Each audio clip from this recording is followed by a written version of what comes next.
দূর বাবা, এত গরম পড়েছে আমি যা সহ্য করতে পারছি না। রাস্তায় বেরিয়েও আমার শান্তি নেই।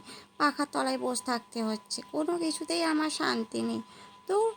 আর এই দেখো না, যদিও বা বাড়িতে আসলাম একটুও শান্তি নেই।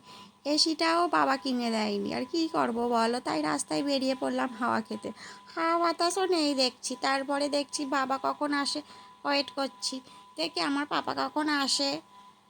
পাপা আসলে অন্য কিছু করবে না, একটু যদি গাড়িতে উঠিয়ে আমাকে ঘুরিয়ে নিয়ে আসে, একটু হাওয়া বাতাসটা পাবো, একটু গরমের জ্বালাটা যে জোড়াবে।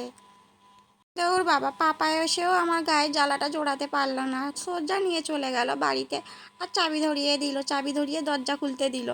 এত চাবি টাবি দেও কেন কি জানি, আমি বাইরে দাঁড়াতে পারছি না, কখন পাখাটা চালাবো।